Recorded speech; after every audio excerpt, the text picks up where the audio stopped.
আমাদের কবি সাহিত্যিকরা রাজনীতি বোঝেন না। তারা যেটা বোঝেন সেটা হচ্ছে সুবিধা। এখন আপনি বলছেন আপনি আবার বিভেদের কথা বলছেন, এখন আমাদের জাতীয় ঐক্য দরকার।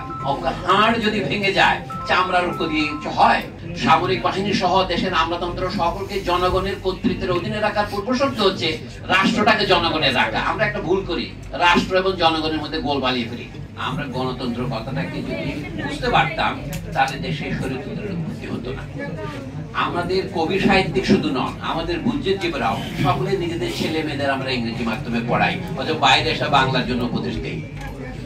এই বিদেশে আমাদের ছেলেমেয়েরা পড়তে যাবে, আমরা ইংরেজি ভাষা শিখবো, এই বিষয়ে কোনো সন্দেহ নাই, কিন্তু আমাদের লেখাপড়ার মাধ্যম কেন ইংরেজিতে হবে? এই প্রশ্ন কি বর্তমান ইউনূস সরকারে তুলবেন? আমরা বলছি এই সরকার আমাদের আন্দোলনের ফসল, এই বিষয়ে কোনো সন্দেহ নেই, কারণ প্রকৃতি শূন্যতা সহ্য করে না। স্বৈরতন্ত্রে যখন পতন হয়েছে তখন সেই শূন্যস্থান কাউকে না কাউকে পূরণ করতে হবে। তো যারা পূরণ করেছেন তাদের কর্মসূচিটা কি আমরা এখনো জানি না। এখন আপনি বলছেন আপনি আবার বিভেদের কথা বলছেন, এখন আমাদের জাতীয় ঐক্য দরকার। হাড় যদি ভেঙে যায় চামড়ার ঐক্য দিয়ে হয়। সেই জন্য আমাদের ঐক্যের কথাটা ভাবতে হবে। যদি স্বৈরতন্ত্রের পুনর্বাসন আমরা না চাই, তাহলে এই যে গণতন্ত্রের অদ্ভুত সংজ্ঞা দিচ্ছে স্বৈরতান্ত্রিকদেরকে নির্বাচনে দাঁড়াবার সুযোগ দিতে হবে, এটা কি করে কথা হতে পারে? আমরা শুনতেছি যারা গণহত্যার জন্য দায়ী, ইংরেজি যেটাকে ম্যাসাকার বলে, তাদের বিচার করার আগে তো তাদের নির্বাচনে আসতে দেওয়ার কোনো প্রশ্নই উঠে না। এখন কবি সাহিত্যিকদের মধ্যে অত রাজনীতির বোধ নাই। মোহন রায়নের কথাকে উল্টা করে বলি, আমাদের কবি সাহিত্যিকরা রাজনীতি বোঝেন না। তারা যেটা বোঝেন সেটা হচ্ছে সুবিধা। এই কারণে বেশিরভাগ কবি সাহিত্যিক ওদিকে যান। মোহন রায়নের কথার সাথে সাথে বলি, আহমদ সাফার যে উদ্ধৃতি আবু সাইদ খান দিয়েছেন সেটা একটু সামান্য প্যারাফ্রেজ হয়েছে আর কি। উনি বলছেন বুদ্ধিজীবীরা যা বলতেন শুনলে বাংলাদেশ স্বাধীন হবে না, আর এখন যা বলছেন শুনলে দেশের সমাজ কাঠামোর আমূল পরিবর্তন হবে না। বুদ্ধিজীবীরা কি বলতেন পাকিস্তান আমলে? আমাদের যে সমস্ত বুদ্ধিজীবীরা এখন বড় বড় বাঙালি জাতীয়তাবাদ নামে বই লিখেছেন, অধ্যাপক সিরাজুল ইসলাম চৌধুরী সহ, আপনারা যখন নাম বলছেন তা আমিও বলছি, তারা কিন্তু পাকিস্তান আমলে ঘোরতর পাকিস্তানি ছিলেন। 1971 সনেও তারা পাকিস্তানি ছিলেন এবং তারা পাকিস্তানে 21শে ফেব্রুয়ারি তো গিয়ে বক্তৃতা দিয়ে আসছেন জাতীয় ঐক্য এবং সংহতির জন্য। আচ্ছা, আহমদ সাহেব বলছিলেন বুদ্ধিজীবীরা আরে পাকিস্তানি ছিলেন, এখন বাঙালি হয়েছেন, তাও ঠেলায় পড়ে। আমি শুধু এইটাই বলে আজকে একটা সাবধান বাণী উচ্চারণ করতে চাই। এখন 5ই আগস্টের বৈপ্লবিক পরিবর্তনের পর নিঃসন্দেহে এটা বৈপ্লবিক পরিবর্তন, কিন্তু তার ফলাফলকে অপরে আত্মসাৎ করার জন্য এখন এতই তৎপর হয়ে উঠেছে, এর ফলাফল প্রায় বিফলে যাবে। এখন যে ঘটনা আমরা দুদিন দেখছি চট্টগ্রাম এবং অন্যান্য জায়গায়, মনে হচ্ছে কি দেশে একটা অশনি সংকেত।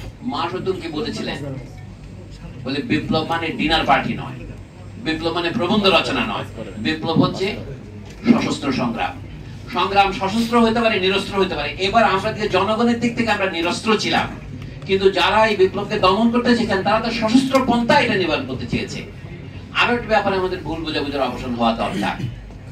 বোধহয় সোহরাব হাসান বলছিলেন যে সামরিক বাহিনী তো জনগণের কর্মচারী। সামরিক বাহিনী সহ দেশের আমলাতন্ত্র সকলকে জনগণের কর্তৃত্বের অধীনে রাখার পূর্ব শর্ত হচ্ছে রাষ্ট্রটাকে জনগণের রাখা। আমরা একটা ভুল করি, রাষ্ট্র এবং জনগণের মধ্যে গোল বালিয়ে ফেলি। গোয়েন্দা সংস্থার লোকেরা যখন বলে যে আমরা কার প্রতি দায়িত্ব পালন করব, সরকারের প্রতি না রাষ্ট্রের প্রতি, এই অসুবিধা আমাদের সকলের মাথার মধ্যে আছে। রাষ্ট্র এবং সরকারকে গুলিয়ে ফেলি। সরকার বদলাবে কিন্তু রাষ্ট্র বদলাবে কিনা? আমাদেরকে একজন বললেন না কিছুক্ষণের মধ্যে, আমরা কি আদলের রাষ্ট্র গঠন করেছিলাম? তাহলে আমরা পুনর্গঠনের কথা বলি কিভাবে? আমার মনে হয় এই ব্যাপারে আমাদের স্পষ্ট থাকা উচিত। 1971 সনে যে জনযুদ্ধের মাধ্যমে, হতে পারে সেই জনযুদ্ধের ফল পরে আত্মসাৎ করেছে, কিন্তু সেই জনযুদ্ধকে তো অস্বীকার করা যায় না। এই জন্য আমরা রাষ্ট্র বাংলাদেশ করেছি। এখন কেউ কেউ এত অভিলাষ প্রকাশ করছে যে এই রাষ্ট্রের নাম বদলাতে হবে, জাতীয় সঙ্গীত বদলাতে হবে, রাষ্ট্রের নাম বদলাবার প্রয়োজন কি পড়েছে? আমাদের দেশে অনেক শিক্ষিত লোক আছেন, তারা প্রজাতন্ত্র কথাটা বুঝতে পারেন না।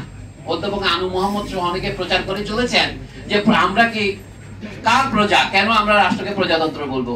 আমার কথা হচ্ছে কোনো কিছু না জানা কোনো অপরাধ নয়, কিন্তু না জেনে জানার ভান করা, জনগণের সামনে প্রচার করা রীতিমতো অপরাধের পর্যায়ে পড়ে।